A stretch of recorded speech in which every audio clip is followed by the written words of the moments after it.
50 games of that book day after day. Lasted about 2.5 to 3 months. Then I unexpectedly came to a dead point. Suddenly, I was faced with nothing. For as soon as I had played through every single game 20 or 30 times, In your it head. lost the attraction of novelty, of surprise. Its previously so exciting, so stimulating power was exhausted.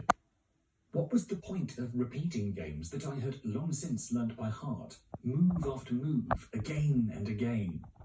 No sooner had I made the opening move than its course automatically reeled itself off in my mind. There was no more surprise, no more tension, no more problems. To keep myself busy, to create the effort and distraction that had already become indispensable, I would have needed another book with other games. Yeah, she didn't But have. since this was entirely impossible, there was only one way to go on this strange path. I had to invent new games instead of the old ones. I had to try and play with, or somewhat against, myself. Now, I don't know to what extent you've thought about the intellectual character of this royal game. Rather but a even lot. most fleeting consideration should suffice to make it clear that in chess, as a pure mental game detached from chance, it is logically absurd to want to play against oneself.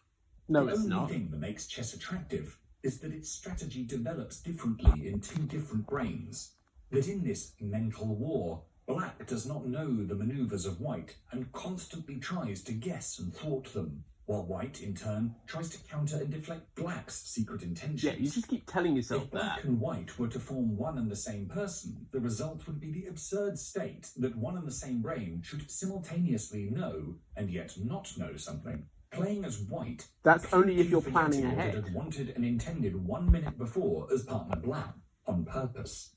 Such double thinking actually presupposes a complete splitting of consciousness, an arbitrary fading in and out of the brain's function as a mechanical apparatus. The brain is To not a want to mechanical play against act. oneself, therefore, means in chess such a paradox as jumping over one's own shadow. Ah! Long story short, this impossibility, this absurdity, I've tried for months in my desperation. But I had no choice apart from this absurdity in order not to fall into pure madness.